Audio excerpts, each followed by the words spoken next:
Castle Dimitrescu has one giant flaw that makes it stand out from all other locations previously, like the police station, baker house, and more. It's linear, just disguised as non-linear. Resident Evil 8 promises the best from two worlds, the briefcase from RE4, and of course continuing the winter story. But why is he missing one of the things that made RE7 and RE4 so great to begin with? But I believe that Castle Dimitrescu is the beginning of this problem.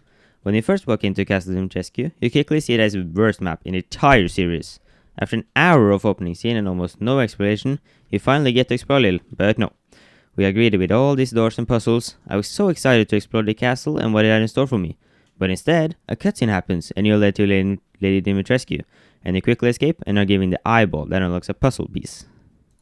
And remember, it was given to you. There was nowhere else to go and it didn't require any exploration. You come back to the main hall and you are given the main puzzle, for 4 statues needing 4 heads. And that's very good, because a lot of Resident Evil games have been like this. RE1 with the mask or the 4 medallions.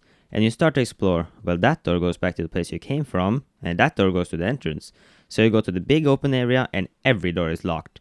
Upstairs, every single door is locked except one. And you go in and there's a wine holder in the room, but we don't have that, so we keep exploring till we find a door that luckily has a face on it, with a missing eye that we have after we got it earlier, or should I say given it. This is one of many problems that this castle and the rest of the game has. The problem here is that you feel like you get rewarded for having the puzzle piece, but you were giving it to you. Didn't explore anything given it. The castle is just a big illusion, but in reality it is entirely linear, with only one path to take, and when we open the door, a witch shows up to push us forwards on this path that contains a locked door and only one door that we can go to, which takes us to the one escape route that falls down to the basement through room after room with only one way to go. Rooms with items for your inventory, which are massive by the way. You have virtually infinite ammo, and you might think you're running out of space, but you would be wrong. The inventory management from the original Resident Evils and the remakes, even RE4 has better inventory management than this. So many items that were big, so you had to make a decision about what weapons to have and not. That is gone in RE Village, and you can carry everything. Decision making is something that RE Village lacks. On top of that, herbs, gunpowder, scrap, and chem fluid doesn't take up any space at all. It just stacks infinitely in a different crafting menu. And when it starts to feel cramped, you can buy an upgrade that gives you more space.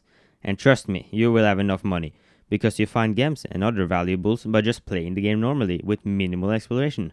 So back to the basement. You follow the set path. We are confronted by the witch, and we escape her by following the linear path.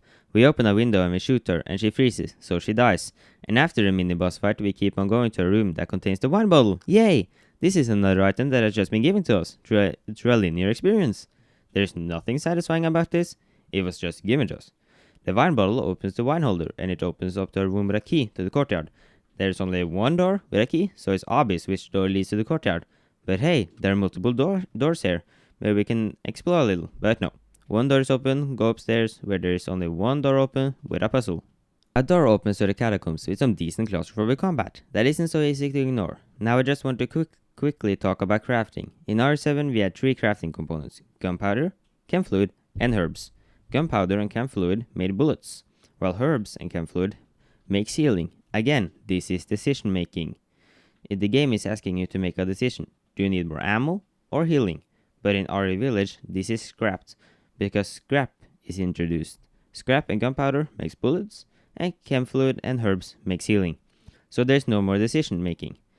This is why I find it so annoying when people say, oh, it takes from the best elements from the Resident Evil series, and it's like the RE4 and RE7 mixed together, when it really only draws from those games and misses what made those games so great to begin with.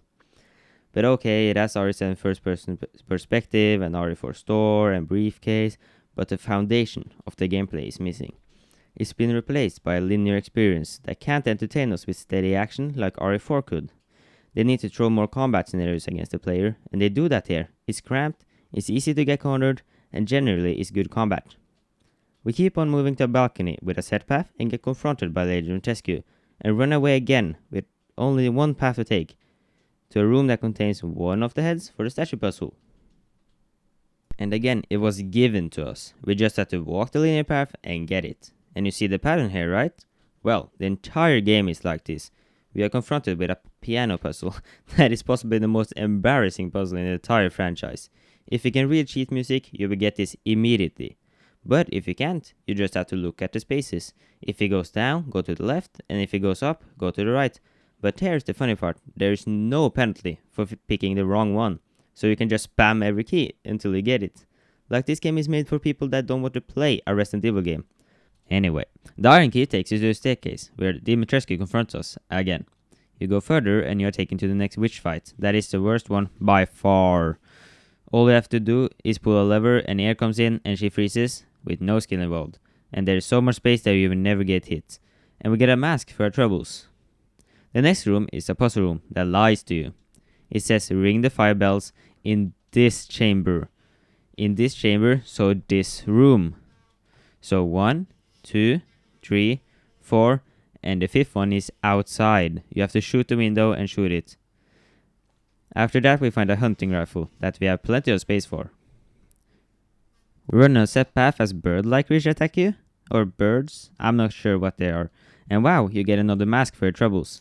We take the elevator down to the entrance again and go upstairs without an iron insignia key because there is nowhere else to go. Like we have explored. No, not explored, even just witnessed maybe. I don't know. Anyway, we have been to all other places, so that's the only place to go. We go into the room and the statuette is right there. We pick it up, but there's a twist. The door closes, so you have to find a way to have the mask inventory without it closing. We go further in the room and are greeted with the final door of Lady Dimitrescu. This boss fight is my favorite, but not great. All you have to do is blow up the wall, so light and air comes in, so she freezes, and she's also the most tankiest out of all of them. So you get the piece that is a head mounted on the wall, examine it, take the piece out, and place it, and you're free. Now this is exactly how to not to make a Resident Evil game. If this was a real Resident Evil game, you have found this somewhere else, and you wouldn't know what it's for, so you actually have to explore a little. But no, it is right there, blatantly. After that we have all the masks, and we can place them while we get hunted by Lady Dimitrescu. After that the door opens, and her AI is glitched out, so she just stands there. You go a little bit further and are greeted with the boss fight, that gives you way too much ammo for your own good. Just walk backwards and shoot her, and you're good. After the boss fight we are finally done with the castle.